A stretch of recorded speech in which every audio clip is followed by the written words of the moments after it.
Vamos abrir Mateus, o Evangelho, Mateus capítulo 6. Mateus capítulo 6, meu tio. Isso, o Evangelho de Mateus, capítulo 6. Achou, tio? 25, a partir do versículo 25.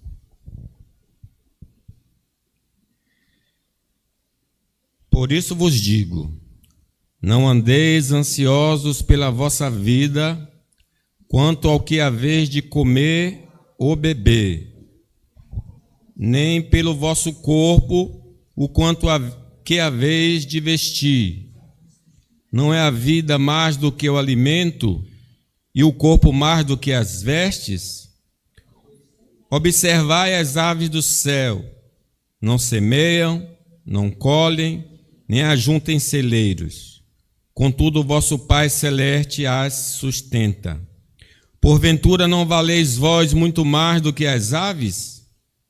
Qual de vós, por ansioso que esteja, pode acrescentar um côvado ao curso da sua vida? E por que andais ansiosos quanto ao vestuário? Considerai como crescem os lírios do campo. Eles não trabalham nem fiam. Eu, contudo, vos afirmo que nem Salomão, em toda a sua glória, se vestiu como qualquer deles. Ora, se Deus veste assim a erva do campo, que hoje existe, e amanhã é lançada no forno, quanto mais a vós outros, homens de pequena fé? Portanto, não vos inquieteis dizendo, o que comeremos? Que beberemos? Com que nos vestiremos? Porque os gentios é que procuram todas estas coisas, pois vosso Pai Celeste sabe que necessitais de todas elas.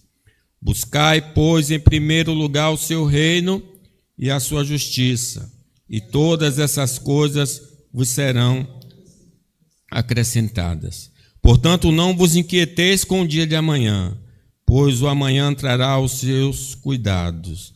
Basta ao dia o seu próprio mal. Meus irmãos,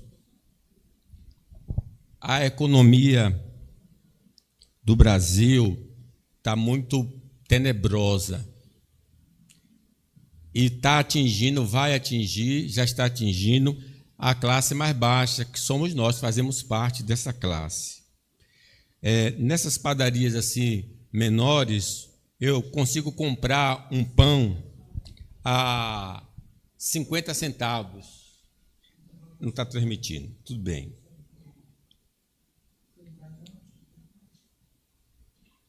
Está projetando aí? Então, se uma família de 3, são R$3 comendo 2 pães cada um, só pela manhã. O café 250 está R$16. É o cafezinho que é normal de todos, né? Então, uma família está sentindo um pouco na área alimentar. Os preços estão caros e a gente está vendo isso no mercado. Além disso, todo o nosso projeto, quero comprar uma casa, quero fazer um investimento tal, já começa a ficar em suspenso, porque agora tudo está aumentando. Tudo está aumentando. Então, a vida em 2025 vai ser uma vida um pouco difícil para nós brasileiros, para nós da classe baixa, porque o dinheiro está pouco. Então, é muito comum que a preocupação possa nos inundar o coração, possa invadir o nosso coração. E a palavra de Deus tem uma receita para que a gente evite de mergulhar na ansiedade. Porque quando uma pessoa está ansiosa, seja uma ansiedade intensa, seja uma ansiedade prolongada, vai trazer certos danos físicos, emocionais à vida da pessoa. A pessoa que está preocupada com as contas que precisam ser pagas, por exemplo, com o que vai comer, com o que beber, vestir, as coisas essenciais e os projetos que tem, como eu vou poder realizar, geralmente pode manifestar alguns desses sintomas. Por exemplo, a musculatura, corpo dolorido. Estou cheio de dores. De repente apareceram essas dores. O que pode ser? Ansiedade. O meu coração está fora de ritmo. Pode ser? Ansiedade, né? Minhas mãos estão suando. Eu tenho tremores nas mãos, eu tenho coceira no corpo. Pode ser o quê? Ansiedade. Eu estou sentindo falta de ar. Pode ser? Ansiedade. Meu estômago está me incomodando muito. Eu estou vomitando. Pode ser ansiedade.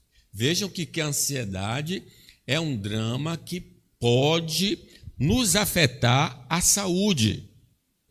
Então, nesta passagem, o Senhor Jesus Cristo nos dá uma orientação diante dessa dificuldade que nós estamos vivendo na atualidade. Vejam 25, leamos. Por isso vos digo, não andeis ansiosos pela vossa vida. Essa é a primeira ordem, é uma ordem, é um mandamento.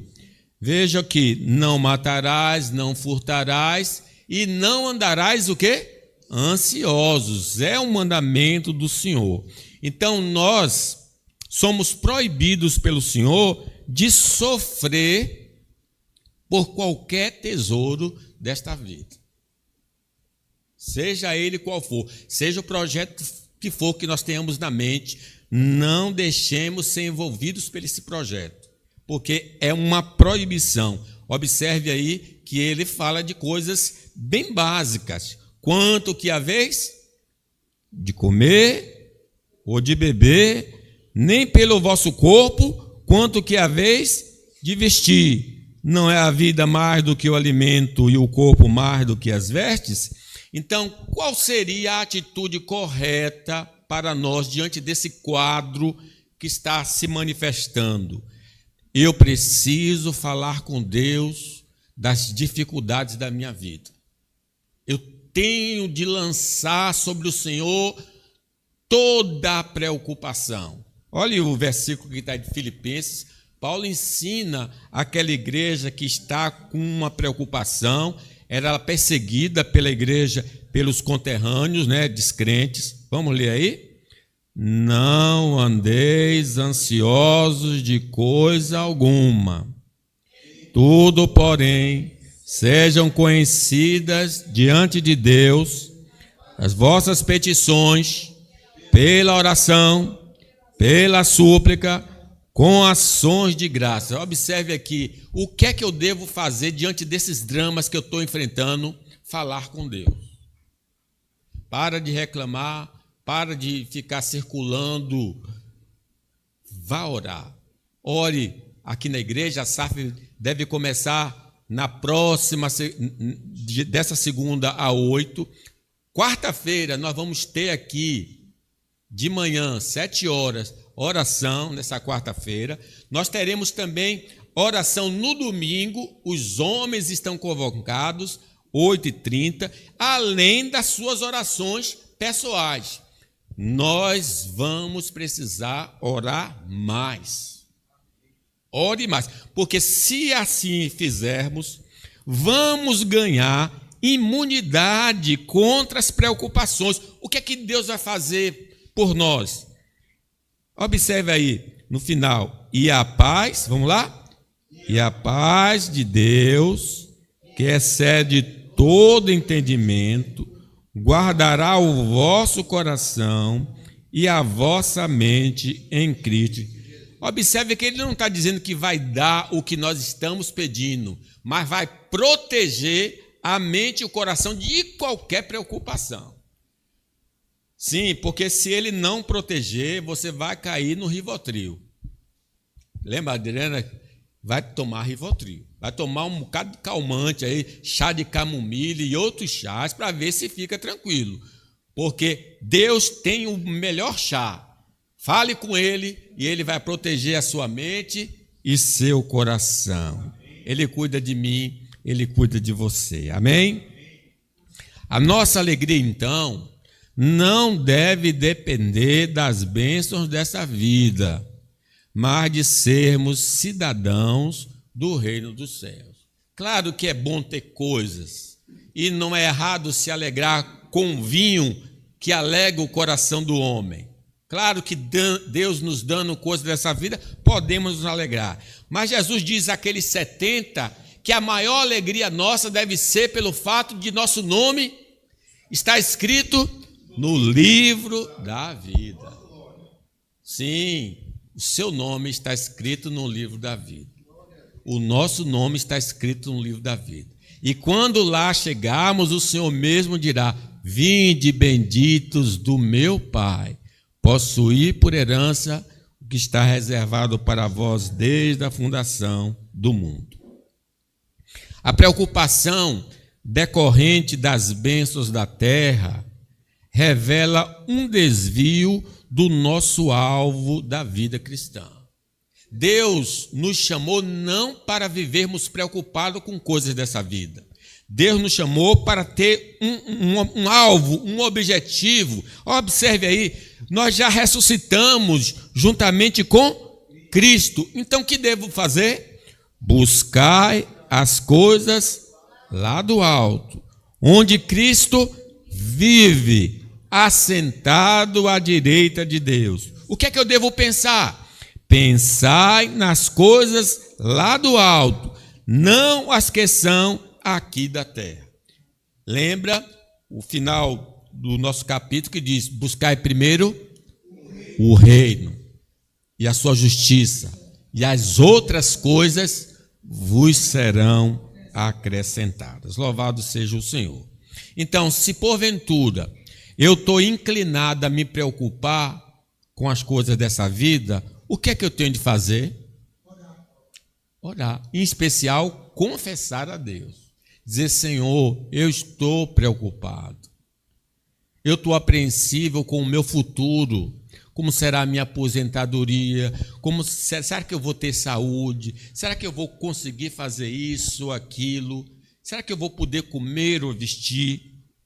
Porque enquanto a gente não confessar a Deus, nós vamos ter essa crise da ansiedade, esses dramas da ansiedade. O salmista diz: enquanto calei, os meus pecados envelheceram os meus ossos pelos meus constantes gemidos todo dia. Porque a tua mão pesava dia e noite sobre mim, o meu vigor se tornou em sequidão de estio. Confessei-te o meu pecado e a minha iniquidade não mais ocultei. Disse: confessarei ao Senhor e as minhas transgressões, e tu perdoaste a iniquidade do meu pecado. Quer dizer, se confessarmos nossos pecados, Ele é fiel e justo para nos perdoar e nos purificar de toda injustiça. A paz, a libertação, o perdão virão. Se porventura eu estou ansioso e falar com Deus verdadeiramente, Ele me perdoará. A preocupação constante pelo tesouro da terra revela a ausência de nossa conversão. Lembre que o texto aí diz que quem vive preocupado com coisas dessa vida, em essência, continuamente, quem é? Observe, leamos aí Mateus 6,31. Portanto, não vos inquieteis, dizendo: que comeremos, que beberemos, com que nos vestiremos? Porque os gentios é que procuram todas essas coisas, pois vosso Pai Celeste sabe que necessitais de todas elas. Quem são os gentios? São aqueles que não têm experiência com Deus. Se eu sou permanentemente ansioso, pode ser um indicativo que eu não nasci de novo.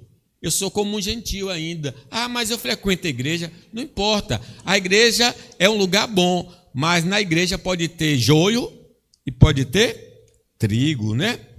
A preocupação, então, pelos tesouros da terra gera doenças psicossomáticas. Nós falamos, a pessoa vai ter irritabilidade, dores crônicas, alterações no apetite, fadiga e fraqueza, distúrbio no estômago, problemas respiratórios, problemas cardíacos, problema na pele, problema do sono.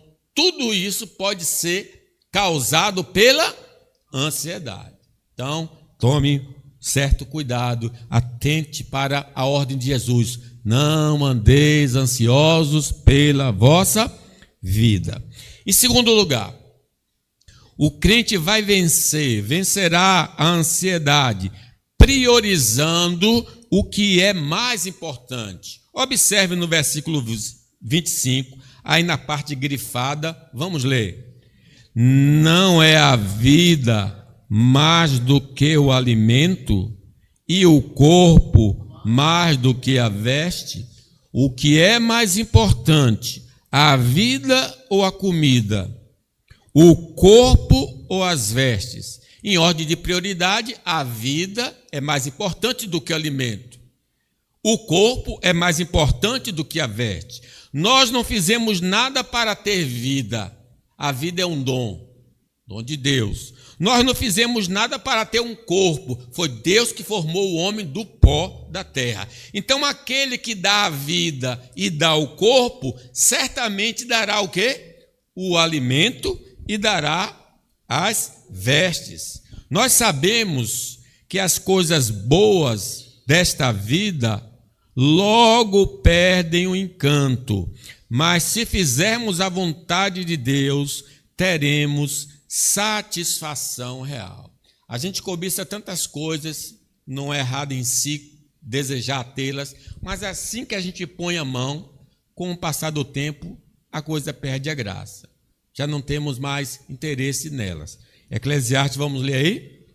De tudo o que se tem ouvido, a suma é: teme a Deus e guarda seus mandamentos, porque isto é o dever de todo homem, porque Deus há de trazer a juízo todas as obras, até as que estão escondidas, quer sejam boas, quer sejam...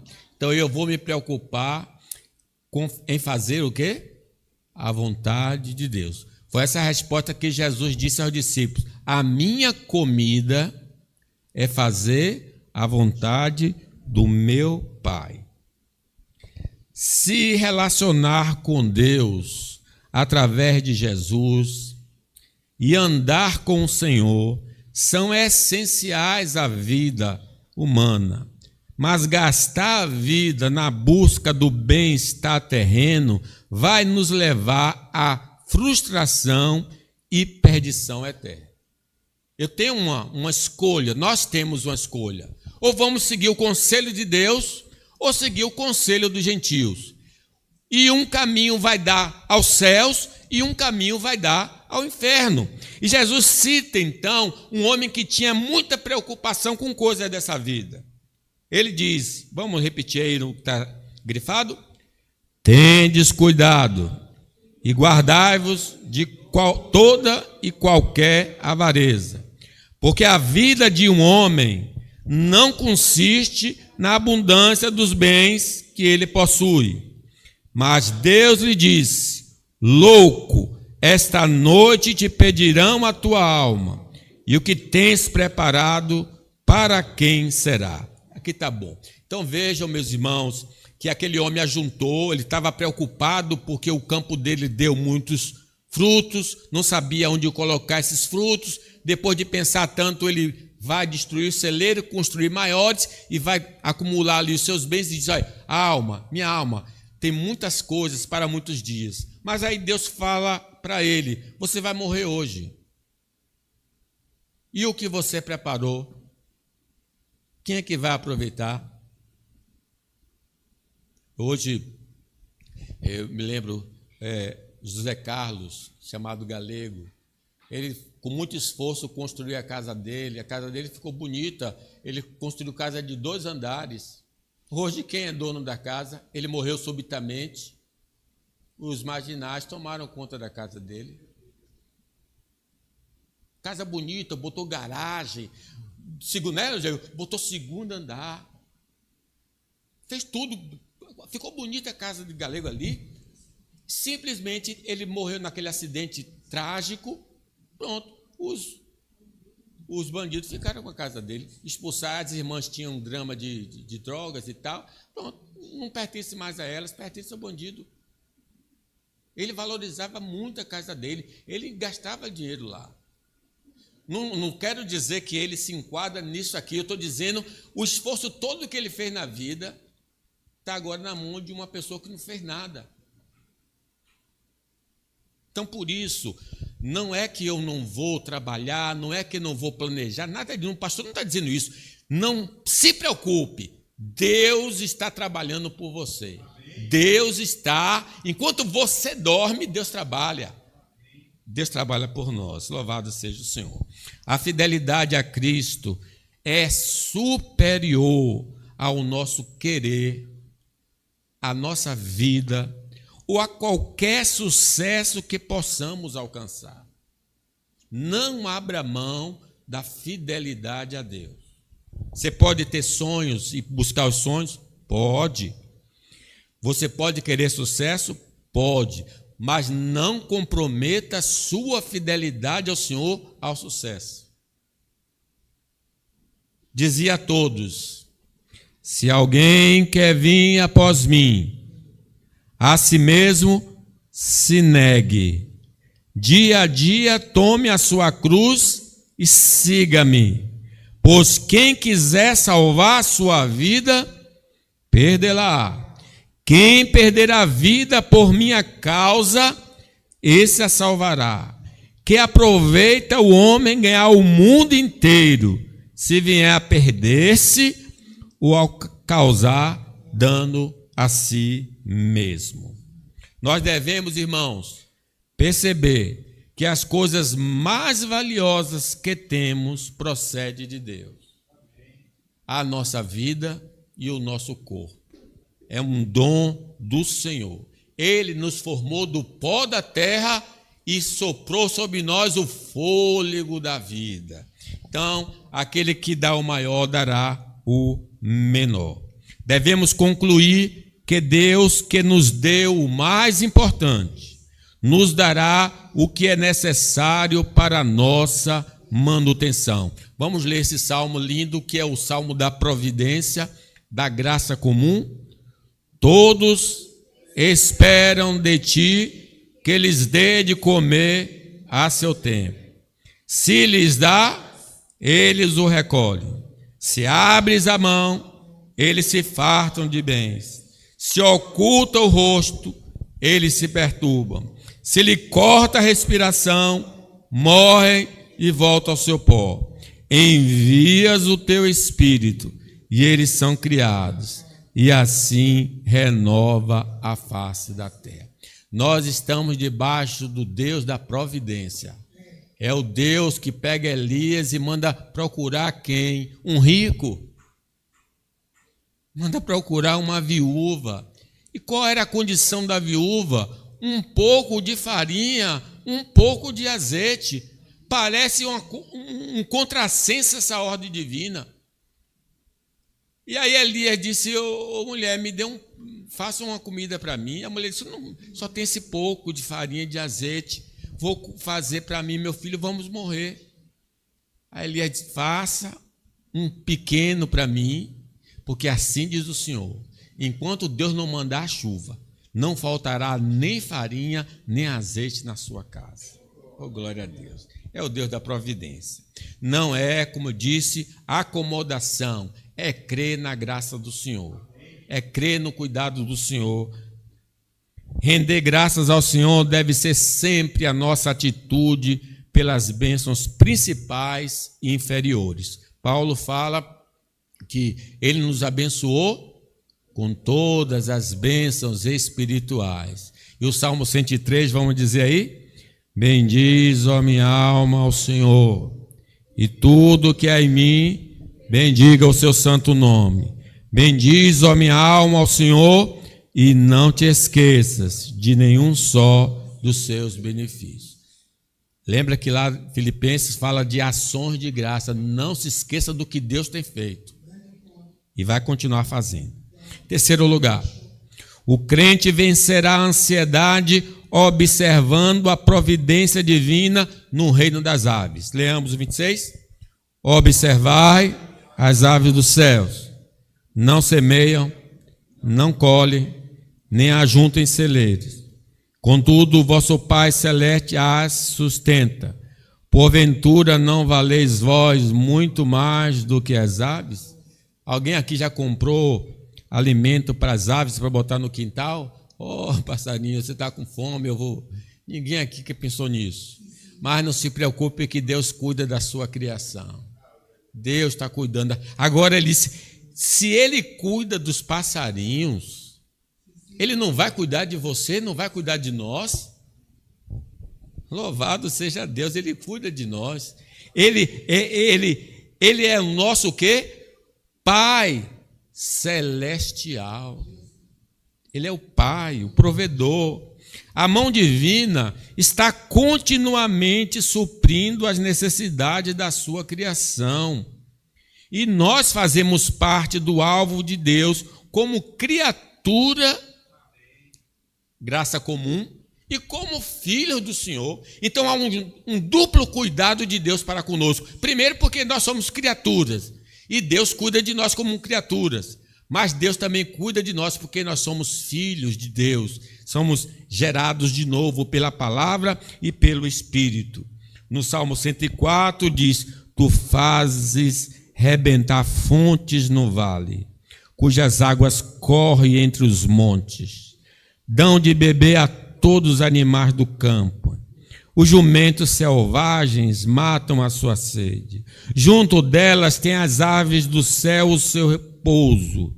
E por entre a ramagem desfere o seu canto. Do alto da tua morada regas os montes.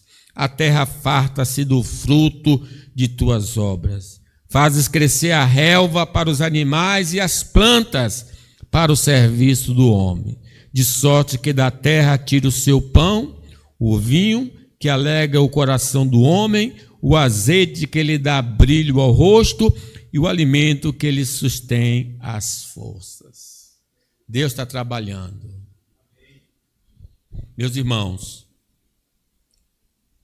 Deus não só criou tudo, mas também sustenta tudo. Vamos confiar na sua providência. Ele não criou o mundo e abandonou, não. O mundo não está à sua própria sorte. A nossa vida não está à nossa própria sorte. Salmo 23, a gente conhece? O Senhor é o quê? Meu pastor, nada me faltará. Ele me faz repousar em pastos verdejantes. Leva-me para junto das águas de descanso. Refrigera a minha alma. Guia-me pela vereda da justiça, por amor do seu nome. Ainda que eu andasse pelo vale da sombra da morte, não temeria mal nenhum, pois o Senhor está comigo.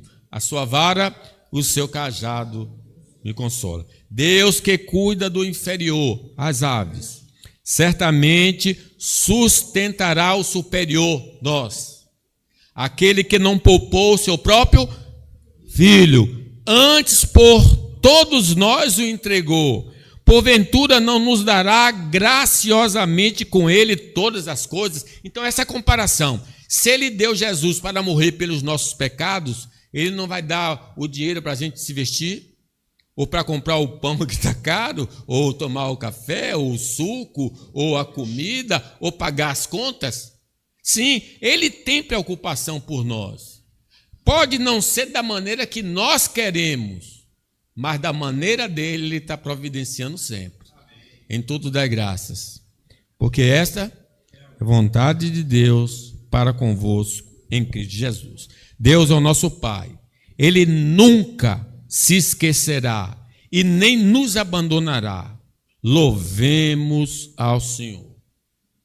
Vamos dizer o versículo aí? Acaso pode a mulher esquecer-se do filho que ainda mama, de sorte que não se compadeça do filho do seu ventre? Mas ainda que esta viesse a se esquecer dele, eu, todavia, não me esquecerei de ti. Deus não se esquece de nós. Não, Deus esqueceu de mim. Não é verdade. Esse é pensamento carnal, mundano, é sopro de Satanás. Deus não se esqueceu. Diz que ele lembrou do seu povo no Egito. Desci para socorrê-lo, diz o Senhor. A preocupação, quarto, a preocupação pelos tesouros da terra. O crente vencerá a ansiedade tendo consciência de que a preocupação não mudará as circunstâncias. 27, leamos.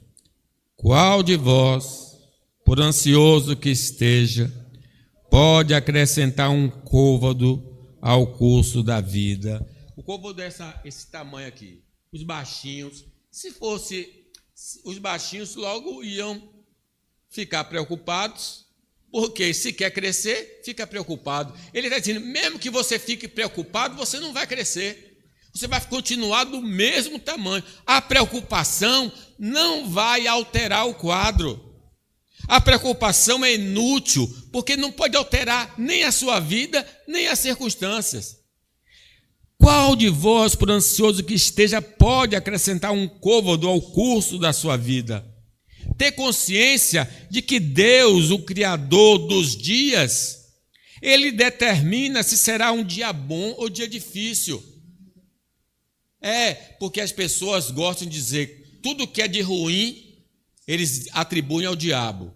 Tudo que é de bom é de Deus. Mas nós que conhecemos a Deus, não. É Deus que controla tudo. E é Deus que determina se amanhã será um dia bom para mim ou para você. Para nós. E aí está escrito, Eclesiastes, vamos ler. No dia da prosperidade, goza do bem. Mas no dia da adversidade, considera em que Deus fez tanto este como aquele, para que o homem nada descubra do que há de vir depois dele. Parece assim chocante, sim. Pastor, minha vida está difícil. Foi Deus que fez esse dia também. E Jó, no dia difícil, o que foi que ele disse? O Senhor me deu, o Senhor tomou. Bendito seja o nome do Senhor. Aprendamos, então, a dar graças a Deus também no dia da carência. Claro, a gente agradece pelo que o Senhor tem nos dado, mas nós devemos também agradecer ao Senhor naqueles momentos difíceis da nossa vida. Devemos bendizer ao Senhor, falar bem do Senhor nessas horas. Noemi perdeu o marido, perdeu os filhos, mas não perdeu a fé. Ela disse, o Senhor me tem amargurado. Mas o Senhor mudou a sorte de Noemi, porque Ruth deu à luz um filho e ela carregou o seu descendente. Mudou a sua sorte. Louvado seja Deus. Aprendamos a viver no dia de fartura e no dia de escassez. O Paulo, a gente pensa que o apóstolo, parece que ele caminhava por ruas de cristais. A vida dele foi muito difícil, irmão. Ele diz aí, alegrei-me sobremaneira no Senhor, porque agora uma vez mais renovar-te a meu favor o vosso cuidado, o qual também já tinhas antes, mas vos faltava oportunidade. A igreja de Filipos mandou uma oferta para ele. Digo isto não por causa da pobreza, porque aprendi a viver contente em quê? Em toda e qualquer situação. Ele aprendeu a viver contente em toda e qualquer situação. Mas que situação? 12, leamos aí. Tanto ser estar humilhado, como também ser honrado. De tudo e em todas as circunstâncias já tenho experiência, tanto de fartura como de fome, assim de abundância como de escassez. Tudo posso naquele que me fortalece. Esse é o alvo da vida cristã. Poder viver em qualquer situação. saber viver em qualquer situação. Quinto, o crente vencerá a ansiedade considerando a providência divina para com o reino vegetal. Vamos ler aí os versículos? E por que andais ansiosos quanto ao vestuário? Considerai como crescem os lírios do campo. Eles não trabalham, nem fiam. Eu, contudo, vos afirmo que nem Salomão, em toda a sua glória, se vestiu como qualquer deles. Ora, se Deus veste assim a erva do campo, que hoje existe e amanhã é lançada no forno, quanto mais a vós outros, homens de pequena fé.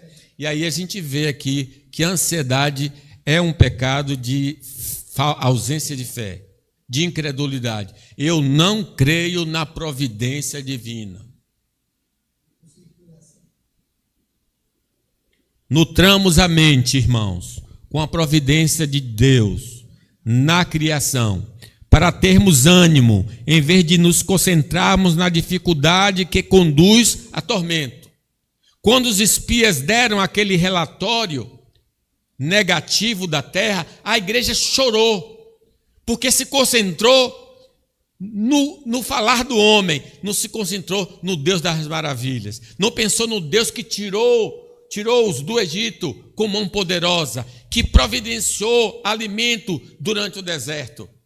Sim, eu preciso pensar assim: Deus cuida das aves, Deus cuida das flores, Deus cuida de mim, Deus cuida de nós. A providência de Deus para com cada indivíduo é particularizada, para não termos inveja da bênção do próximo. Aí tem um mistério. Deus não dá a mesma porção a cada um de nós. A um ele dá 5, a um ele dá 2, a um ele dá 1. Por que ele faz isso? Não sabemos. Porque algum crente é muito rico e outro é muito pobre? Não sabemos, está na economia divina, mas ele é sábio e sabe como faz as distribuições. E aí a gente cita isso aqui para você não ficar assim triste: aquele irmão fulano está prosperando e eu, mesmo com todo o meu empenho, com o meu esforço, não estou caminhando. É porque Deus tem um plano para a sua vida. Deus tem um propósito para a sua vida. Deus quer que você testemunhe em algum lugar que em outras condições você nunca iria. Eu não sei realmente qual é o propósito. Às vezes a gente passa por aperto na vida, mas é Deus que está conduzindo a sua história. Talvez amanhã você diga: agora entendi porque Deus me levou por esse caminho. Porque Deus tem seus planos. E os planos do Senhor não podem ser frustrados. É interessante que Deus mandou a igreja evangelizar. A igreja primitiva ali de Jerusalém. A igreja não foi evangelizar. Ir pelo mundo e pregar o evangelho. A igreja não foi. Como é que Deus usou para a igreja evangelizar? A morte de Estevão. Estevão morreu. E aí houve uma perseguição sobre a igreja. Ela foi forçada a evangelizar. Pelo caminho por onde passava e evangelizando. Foi o meio que Deus, o instrumento que Deus usou, irmãos. Deus às vezes usa instrumentos estranhos aos nossos olhos, mas é a providência de Deus. Vamos ver Gênesis aí, lê. Esta é a palavra com que acabo de dizer a Faraó, que Deus manifestou a Faraó o que ele há de fazer. O sonho de Faraó foi dúplice, porque a coisa é estabelecida por Deus e Deus se apressa em fazê-lo. A providência de Deus para com a criação pode ser suspendida ou ser abundantemente conforme sua vontade. Então ele diz a Faraó: Faraó, eu vou enviar 7 anos de quê? Fartura. Depois eu vou enviar 7 anos de escassez. Quem enviou? Deus do céu. Então, às vezes, ele, na sua economia, abre o nosso bolso e enche o nosso bolso de dólares, de reais, mas às vezes ele faz com que o dinheiro desapareça, faz como um saquetel furado, você nunca encontra dinheiro, nunca tem uma economia guardada. Ele diz, eu soprei. Claro que ali no contexto foi de falta, mas eu falo também, e não na maneira de falta, Deus pode soprar se Ele quiser, Ele tem planos para a nossa vida. A preocupação pelos tesouros da terra. Sexto, o crente vencerá a ansiedade reconhecendo que Deus é seu Pai. Leamos o 31 e o 32. Portanto, não vos inquieteis dizendo, que comeremos, que beberemos, com que nos vestiremos? Porque os gentios é que procuram todas essas coisas, pois vosso Pai Celeste sabe que necessitais de todas elas. Quem é que sabe do que está acontecendo na minha vida? Ele sabe. Ele sabe o que nós precisamos. Isso não impede de oração. Significa que na oração eu não vou informar nada ao Senhor, porque o Senhor já sabe. Quando eu estou orando, eu estou dizendo, eu dependo do Senhor para conseguir qualquer coisa. Por isso eu vou de joelhos orar ao Senhor, ou em pé, ou sentado, ou deitado, mas eu vou orar ao Senhor porque eu reconheço que eu dependo do Senhor. Ele é meu Pai, Ele cuida de mim. Nosso Pai Celestial pode nos provar, mas nunca nos abandonará a nossa própria sorte. Ele pode sim deixar o diabo chegar, encostar, tomar os nossos bens, tirar a nossa saúde, mas ele não deixará que o diabo destrua a nossa vida. Não permitirá que a gente seja lançado no inferno. Seja a vossa vida, vamos lá, sem avareza. Contentai-vos com as coisas que tendes, porque Ele, Deus, tem dito, de maneira alguma te deixarei, nunca jamais te abandonarei.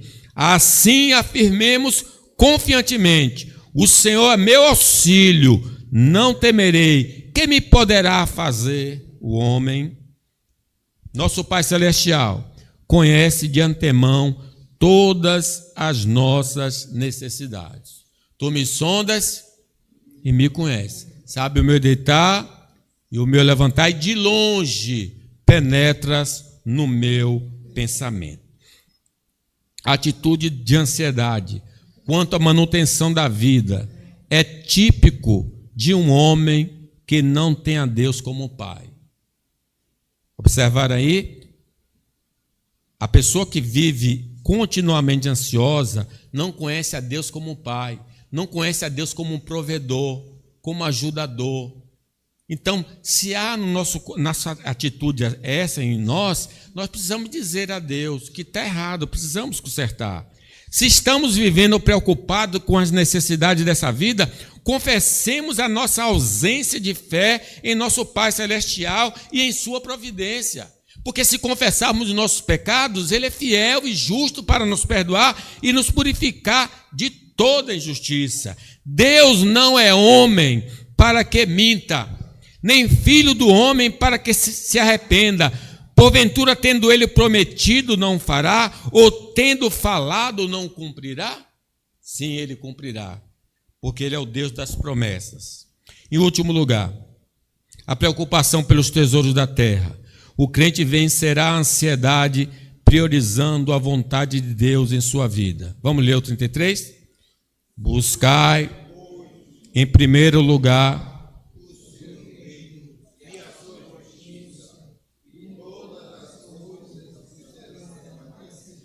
esse versículo tem de ser gravado para esse tempo difícil. Vamos dizer com força? Buscai, pois, em primeiro lugar o seu reino e a sua justiça, e todas estas coisas vos serão acrescentadas. Não tenho tempo de vir para a igreja, não tenho tempo de ler a Bíblia, não tenho tempo de orar, não tenho tempo de fazer minha devocional. Ele está dizendo, quando eu me dedico a essas coisas, as outras coisas serão acrescentadas. Você não está perdendo tempo, você está semeando. E quanto mais semeia, mais você vai colher. Esse buscar o reino de Deus não é frequência completa na igreja, não é isso. É mais do que isso. É se preocupar em todas as áreas da vida, fazer a vontade de Deus sempre. Não abrir mão disso. E quando eu faço o que Deus quer, o princípio é claro, Ele vai abrir as portas para nós. Fazer a vontade de Deus não é nosso forte. Lembremos de nossos pais. Precisaremos da ajuda do Espírito Santo. Não somos inclinados a obedecer a Deus. A igreja do Velho Testamento, a igreja do Novo, são exemplos clássicos disso. Senhor, me capacite a fazer a sua vontade. É o Espírito Santo, diz que o Espírito Santo foi colocado em nós, o meu Espírito fareis com que andeis nos meus estatutos, guardeis os meus juízos e os observeis. É o Espírito Santo que nos habilitará a fazer a vontade do Senhor. Peçamos a Deus a graça do Espírito Santo na nossa vida. Estudar a Bíblia, então, é essencial para conhecermos a vontade de Deus. Não despreze as Escrituras. Examine as Escrituras. O presbítero falou na última mensagem, gente, vamos conhecer a vontade do Senhor em casa e fazer a vontade do Senhor para que Ele abençoe o trabalho de nossas mãos. Porque o Salmo, medita na lei do Senhor de dia e de noite, será como uma árvore plantada junto a ribeiros de água, que dá fruto na estação própria. E tudo quanto fizer será bem sucedido. A busca prioritária pela doutrina do reino, pela ética do reino, pela obediência ao reino, irão atrair as bênçãos do reino sobre a nossa vida. Este saiu ao encontro de Asa e lhe disse, a exortação que o profeta deu a Asa: ouvi-me, Asa, e todo Judá e Benjamim, o Senhor está convosco, enquanto vós estás com ele. Se o buscardes, ele se deixará achar, porém, se o deixardes, vos deixará. Meus irmãos, nós temos esse grande desafio agora. Um ano vai ser um ano difícil, nós já sabemos disso. Mas seguirmos a palavra de Deus, vamos ter sucesso. Em meio a esse caos, vamos ter sucesso. Não estou dizendo que a gente vai comer do melhor da terra, mas nós vamos ter nossas necessidades supridas. E vamos vencer o ano de 25, porque Deus é que controla todas as coisas. Que Ele nos abençoe.